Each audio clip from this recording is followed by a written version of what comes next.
Hello YouTube, this is Morgan Airspeed Prime here with my next Avatar video. This is going to be my next Legacy of Yangchen chapter analysis video. This will be for chapter 22, which is called Bonding. So I would say the next chapter is sort of the one that everyone is waiting for.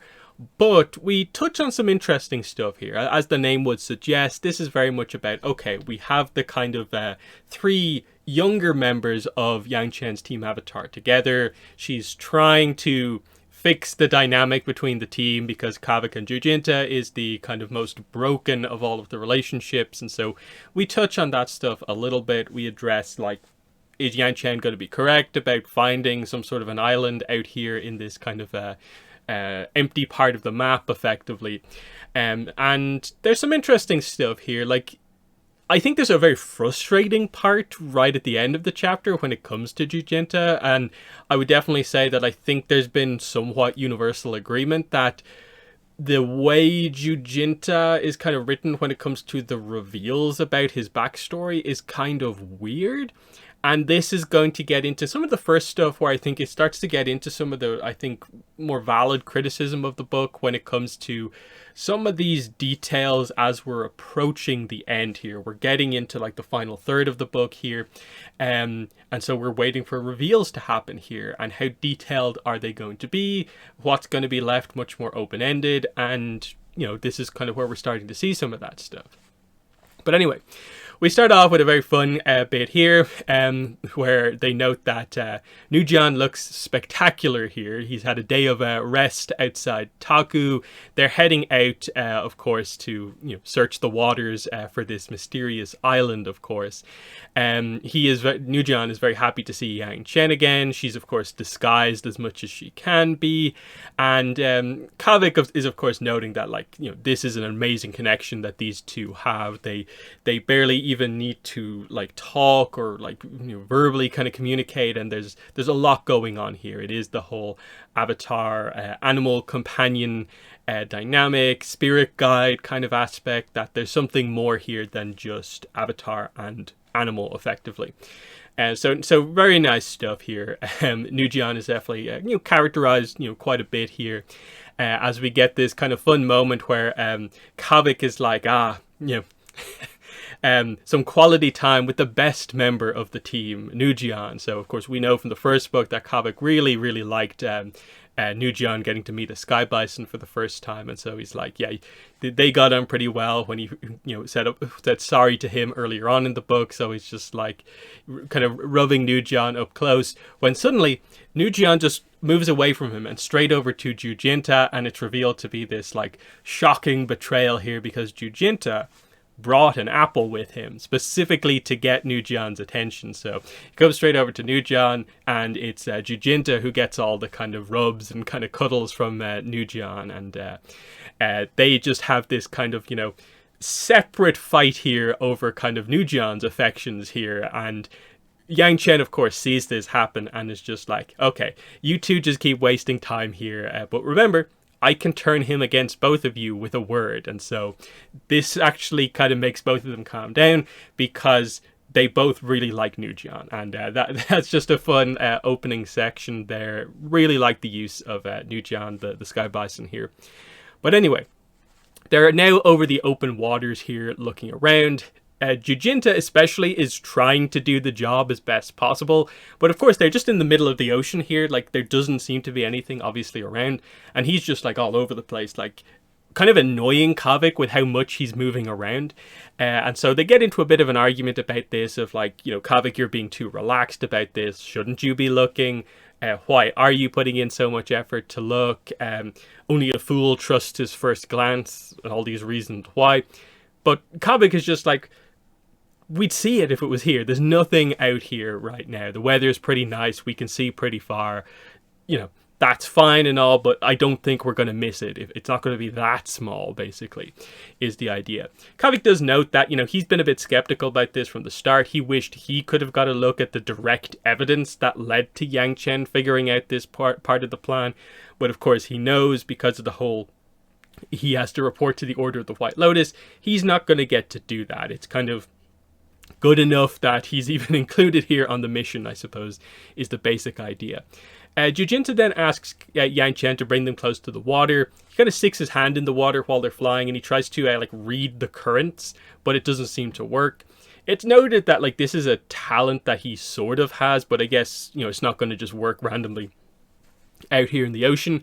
They note that maybe if Taiyagum was here, he might have been able to do something and like find an island based on the currents. But again, currently they are just in the middle of nowhere, so it doesn't seem like anything much is going to happen. Then there's another argument that kind of pops up. Jujenta's just like, yeah, I guess I don't know my wayfinding well enough. You don't have to look so surprised. I was born on an island. I have as much affinity for... And Kavik is like, wait. You were just going to say you had as much affinity for the water as me before realizing how stupid you would have sounded. It's a good thing we didn't put you in front of a washi. He would have picked his teeth with you. So Jujenta's like, yeah, I know I'm not the best talker. I'm not as quick-tongued as either of you. And so he kind of withdraws into himself. It doesn't kind of speak as much after that. And, you know, he looks over at Yangchen, and Yangchen is just like, really, Kavik, you're doing this? And she's kind of noting that they're kind of almost getting ready for another, like, you know, physical scrap almost here. But Kavik just gets back to talking and is like, you know, even back in Jandari, I don't think I recall you mentioning where you grew up. And Jujenta says, because I didn't. My people don't reveal secrets to outsiders. Kavik notes, at this point, we're not exactly outsiders anymore. You already know my dirtiest piece of laundry, and it's good manners to reciprocate. Come on, spill. Yangchen does actually turn around at this point and is kind of like, yes, we can use this as like a team building exercise, talk about, you know, our secrets, our past kind of type thing. Sharing stories with people who care about you can sometimes ease the burdens we carry. A secret released is like a shouldered stone dropped into the sea. And he's kind of thinking about it. He's kind of like, should I not? But then he decides to not. And he says, there's no point in talking about my home because I can never go back there again. And Kavik's like, what? Never's a bit strong, don't you think? If you've got heat on you, it'll die down eventually. And Yangchen agrees. I agree, time heals many a rift. I'm sure that once you're ready, you can return. But Jujenta actually, like, kind of screams this out. It says here, like, Jujenta roared, I can't. What part of that do you two not understand? I can't simply declare things fixed. If something happens and it's your fault, then it's your fault forever. And then he turns to Kavik and is just like, you can't just saunter back into the team's good graces without a care and basically, like, talk a new reality into existence just because it suits you. And then he actually says something kind of to Yangchen that, like, you maybe wouldn't expect him to say. And he's like, and with all due respect, Avatar, you are welcome anywhere in the world. You don't know what it's like to be severed from your roots. And of course, you kind of feel that, like, it's like, oh yeah, kind of go Jujenta, but the book reminds you here, because this has hit close to home for kind of both of them, because Yangchen has been banished, exiled from the Northern Air Temple, and Kavik effectively can't go back to Bin-Ur or Agna-Kel-A because of the amount of heat still on in the situation that, like, you know, the world leaders are basically after him because he knows a little bit. Now, it's obviously a bit of a different situation to a degree to what has happened to Jujenta, but it's still interesting that this is the one thing he has gotten very emotional about, kind of highlighting that his past and what happened is still this kind of, you know, wound that is still very much open for him. And yeah, things go silent after this point. Nujian is actually the one to sort of notice that there's like a flock of seabirds up ahead. They actually have fish, so that suggests that there is a nest nearby, meaning there is land nearby as well. And so they have found somewhere. Yangchen is right, and Jujenta actually gets to finish the chapter with, we should have placed bets. So Jujenta getting to shine a little bit here, but an interesting choice within the book to specifically open the door to tell us your backstory and him to say no.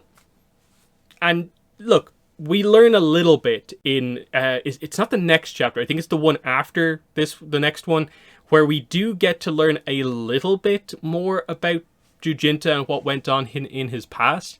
but it's not really that much. It doesn't really answer the questions that you want. And of course, let's get into a bit of a Jujenta discussion here.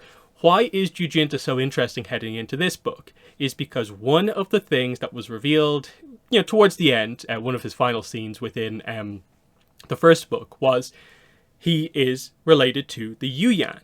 Now, the Yuyan clan, whatever way you want to call it, it seems like the implication is the Yuyans live on a specific fire island, and that is where Jujenta is from. He has since been sort of exiled himself because he killed his brother, and because of that, for some honor-based reasons, the rules of the clan, he can never return. And also, the idea as well is that he was never meant to use a bow again. That was a big thing in the book, him finally picking up a bow to kind of help within the final scene. That, like, I can't believe I picked up a bow for you, I think is just something he says earlier on in this book. And it being noted as being a very big thing when he finally, puts his hands on that bow in the first book. Now, we know the Yuyan connection to the kind of bow, and we've obviously seen Jujenta's skill with just any sort of ranged weaponry, basically. And the whole idea of the Yuyan is, of course, that they are not just, like, skilled, marksmen, basically. There is a kind of spiritual, there is a true sort of almost supernatural spiritual aspect to their ability. There's kind of tattoo stuff involved here, there's special symbols involved, and of course there's a lot of kind of obviously like clan rituals and stuff like that involved.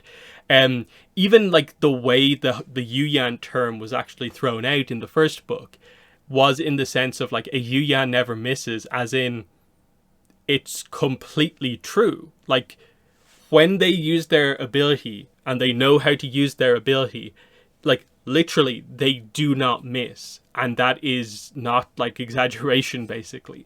So the problem is really that the book doesn't go into it that much. It tells you a little bit. It makes a comparison between Jujenta's training and what other characters who we're going to meet in a chapter or two go into.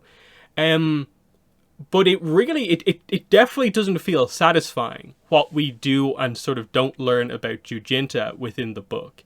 And I just think it's an odd decision, and it kind of adds on to a couple of other choices that are made when it comes to the details of specific things, mainly when it comes to like the origins or backstories of specific things in this book, that for some reason a decision was just made to be like, no, we're going to keep this vague and open. Now, the whole origin of the Yuyan, I can understand to a certain degree, because it seems like we've been putting an effort in with recent content to slowly roll out information on the Yuyan when it comes to, like, say, the RPG, telling us stuff about, like, Uzuku Yuyan, and this being sort of the point at which the clan, in a way, transitioned from their skills being specific to their clan to now all of a sudden they're kind of like a wing of the Fire Nation military, and that's kind of what we saw in ATLA when they were introduced. Now we've gone even further back with the Yangchen era here and have done this thing of like, okay, Jujenta is from the Yuyan clan, they live on an island, and there's all this kind of ritual stuff associated with them. We get across a certain idea of the kind of harshness of the training. Even the whole Uzuku Yuyan stuff, I think, gets across the idea, in a way, it's meant to be, to a lot of degrees, like used more as like an art form than necessarily a kind of killing art. And maybe the fact that that adds into the whole idea of, because he has killed someone using the skill, that's part of the problem. But again, when you don't fully actually make the connections and rely on, like in that case, that connection there relies on you having read the RPG, which I think a lot of people haven't read the RPG. And I don't think that was really kind of like the intent of the book, is that you take something about Jujenta from basically a detail from a completely other era that not many people really know about all that much. Like, from a character point of view, I like the moment in terms of like Jujenta actually sort of standing up for himself and actually showing like much more emotion than we've ever seen. It's just, it adds onto a feeling towards the end of this book with a few things that they didn't deliver as much as they could have with the details, and it being such a kind of blood scene when it comes to literally Kavik and Yangchen being like, come on, tell us your backstory, and him just being like, no. Like, what are we meant to take from that? Because there was clear mysteries. Like, when I did speculation heading into this book, I brought up Jujenta, other people brought up Jujenta. It's not that this was like this hidden plot point. Like, it was pretty open because they established Jujenta was going to be a part of the team coming into this book. And so it does feel like Jujenta comes out of this book like a little undercooked, especially when there doesn't seem to be a third book coming like anytime soon. So when are we going to learn more about Jujenta? Is he ever going to go into the details? Because there's still so much that we don't really know about when it comes to like what was the incident specifically? What happened that led to him killing his brother?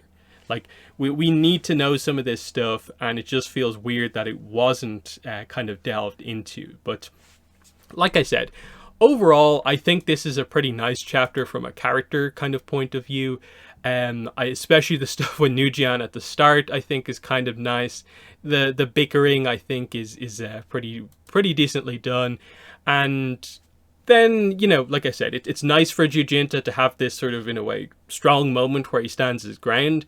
It's just frustrating from an information point of view. So in the comments, let me know what your thoughts were on this chapter, and we'll discuss more Jujenta as we get into the stuff that I mentioned is coming in like a chapter or two, where we do learn a little bit more about it. But we'll also be discussing, I think, some of the other detailed stuff coming up very soon as well. So some of the more interesting kind of discussion aspects of the book are coming up soon. But yeah, let me know your thoughts down below. But that has been the video. Thanks for watching, and bye.